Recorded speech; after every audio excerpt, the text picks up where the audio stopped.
ढे TV के news this are programme में आप सबका स्वागत है और मैं हूं विवेक ओझा।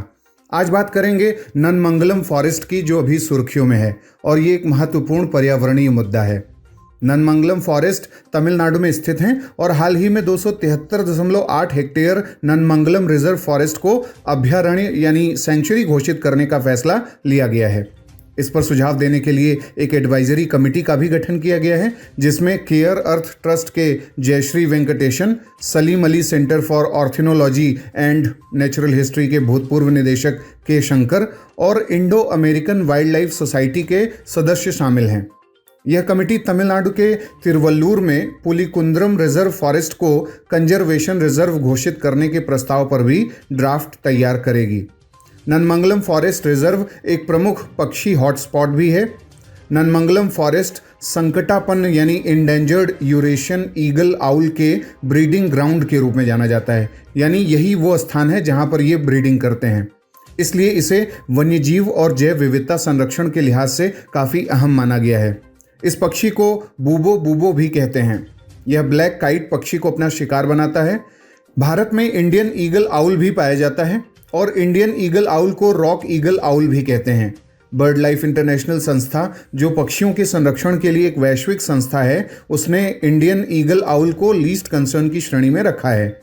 यह बड़ी भूरी सींग वाला उल्लू यानी लार्ज ब्राउन हॉर्न्ड आउल है, जो रॉकी हिल्स, सेमी डेजर्ट यानी जो अर्ध मरुस्थलीय क्षेत्र हैं, थॉर्न स्क्रब यानी जो कटीली झाड़ियों के क्षेत्र होते हैं, ग्रोव्स और एरिड एरियाज यानी शुष्क क्षेत्रों में पाया जाता है।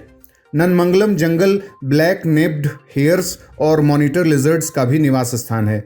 यहाँ पाए जाने वाले पक्षियों की बात करें तो उसमें शामिल हैं मिनीवेटा और orange footed pigeons, Indian pittas, green billed malkohas, chestnut winged cuckoos और ऑरेंज हेडेड थ्रशेस। यहाँ लगे हाथ आपको ये भी बता दें कि अभी कुछ ही माह पूर्व तमिलनाडु के डिंडिगुल जिले के कोडाई कनाल स्थित पेरुमल पहाड़ियों के जंगल में भीषण आग लगी थी, जिससे वन्य जीवों को खतरा झेलना पड़ा था। अब यहाँ हमें यह समझने की ज़रूरत है कि इससे क्या सवाल बन सकता है प्रीलिम्स में। तो सबसे महत्वपूर्ण बात यह है कि किसी भी क्षेत्र को सेंचुरी घोषित करने का जो क्राइटेरिया है, एक तो उस पर जानकारी लेनी आवश्यक है। दूसरी महत्वपूर्ण बात है कि पुलिकुंद्रम जो रिजर्व फॉरेस्ट है, उसे कंजर्वेशन रिजर्व बनाने की बात हो रही है। तो कंजर्वेशन रिजर्व क्या होता है और भारत के किस कानून के तहत कंजर्वेशन रिजर्व घोषित किए जाते हैं? कम्युनिटी रिजर्व और कंजर्वेशन रिजर्व में क्या अंतर है, इसे ज़रूर देख लें।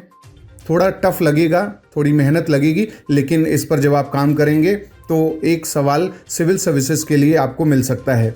और हम आगे के प्रोग्राम में कम्युनिटी और कंजर्वेशन रिजर्व या इस तरीके की जो भी चीज़ें हैं, जैसे बायोस्फीयर रिजर्व वगैरह हैं, इन सब के क्राइटेरियाज पर भी आपको प्रोग्राम उपलब्ध कराएंगे। इसके अलावा एक सवाल आपसे यूरेशियन ईगल आउल पे बन सकता है। तो ये था आज का हमारा न्यूज़ दिस आर प्रोग्राम। अब बारी है आज के सवाल की।